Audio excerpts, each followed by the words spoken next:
Hello दोस्तों, आज मैं आपको एक ऐसी भूतिया घटना के बारे में बताने जा रहा हूँ जिसे सुनकर आपके रोंगटे खड़े हो जाएंगे। तो चलिए दोस्तों, शुरू करते हैं आज का वीडियो और जानते हैं इस दिल दहला देने वाली भूतिया घटना के बारे में।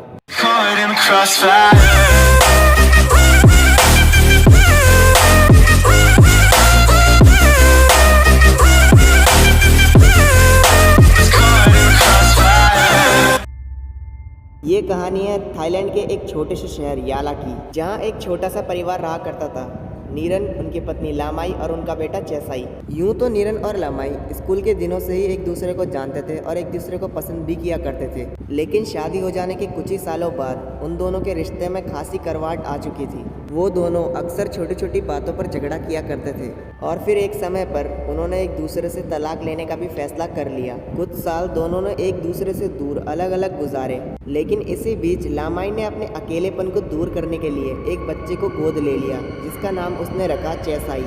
उधर नीरन ने अपने अकेलेपन से लड़ने के लिए शराब और अन्य तरह के नशों का सहारा लेना शुरू कर दिया। लेकिन चेसाई के बारे में जानकर और लामाई से दूर रहने पर नीरन को लगने लगा कि उन दोनों को आपसी मतभेदों को भुलाकर एक बार फिर साथ रहना चाहिए। अपनी ये इच्छा जब उसने लामाई को बताई तो लामाई ने नीरन के इस प्रस्ताव को मान लिया और एक बार फिर वो दोनों अपने बच्चे चेसाई के साथ एक ही घर में रहने लगे। लेकिन समय के दौरान नीरन को शराब की ऐसी बुरी लत लग चुकी थी कि अब वह चाहकर भी शराब को छोड़ नहीं सकता था और उसका हमेशा नशे में धुत होकर घर आना एक बार फिर लामाई और नीरन के बीच के कलह की वजह बनने लगा। और फिर आई वो नए साल की रात, जब इस कहानी ने एक ऐसा मोड़ लिया जैसा किसी ने कभी सोचा नहीं था। उस रात नीरन देर रात तक अपने दोस्तों के साथ नए साल का जश्न मनाता रहा और फिर आधी रात को जब नीरन नशे में धुत होकर अपने घर पहुंचा तो एक बार फिर नीरन और लामाई के बीच झगड़ा शुरू हो गया। लेकिन नशे में बेकाबू नीरन उस रात अपने गुस्से पर कंट्रोल नहीं कर सका और उसने लामाई पर तेजधार चाकू से हमला कर दिया। थोड़ी ही देर में जब नीरन ने होश संभाला तो उसे महसूस हुआ कि उसने बहुत बड़ी गलती कर दी है। अब नीरन का पहला लक्ष्य लामाई की लाश को ठिकाने लगाना था। नीरन ने लामाई की लाश को एक प्लास्टिक बैग में पैक किया और उसे अपने कंधे पर डालकर घर से बाहर ले आया। फिर लामाई की लाश को नीरन ने अपनी कार की डिग्गी में डाला और पास ही के एक पर्वतीय सुनसान जगह पर ले गया।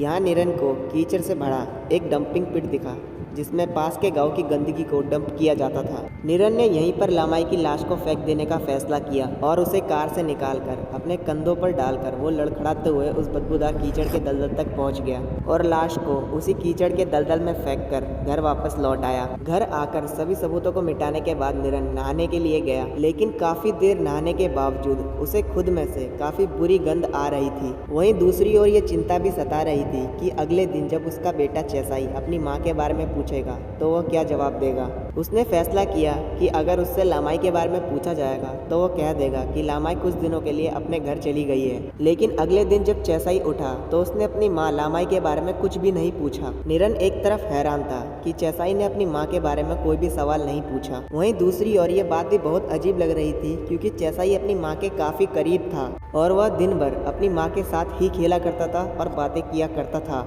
अगले दिन ऑफिस में काम करते समय नीरन को अपने कंधे में काफी दर्द महसूस होने लगा और वो बदबू अभी भी नीरन को अपने आसपास से महसूस हो रही थी। लेकिन उसे लगा कि शायद पिछली रात लामाई की लाश को उठाने की वजह से उसे ये दर्द महसूस हो रहा है। लेकिन शाम होते होते नीरन के कंधे का दर्द इतना असहनीय हो गया कि उसे डॉक्टर के पास जाना पड़ा। डॉक्टर की क्लिनिक में जब नीरन ने अपना वजन नापा तो उसे बहुत ज़्यादा हैरानगी हुई क्योंकि उसका वजन अब काफ़ी बढ़ चुका था, जबकि कुछ महीने पहले ही उसका वजन सामान्य था। इस बात को नज़रअंदाज करते हुए नीरन ने डॉक्टर से अपने दर्द का मशवरा किया और घर वापस लौट आया। इस रात भी चेसाई ने नीरन से लामाई के बारे में कुछ भी नहीं पूछा, बस वो नीरन की तरफ देखता और मन मन मुस्कुराने लगता। चूंकि नीरन अपने कंधे के दर्द और लगातार आ रही बदबू से परेशान था, इसलिए उसने चेसाई के उसकी मुस्कुराहट की वजह पूछना जरूरत नहीं समझा और अगले दिन भी नीरन को दर्द और बदबू की अनुभूति हो रही थी। शाम के वक्त चेसाई लिविंग हॉल में बैठा टीवी देख रहा था। जब भी नीरन लिविंग हॉल से होकर गुजरता था तो चेसाई बेहद हैरानगी से टकटकी लगाए अपने पिता नीरन की ओर देखता रह जाता था। नीरन चेसाई के इस रवैये से थोड़ा परेशान हो उठा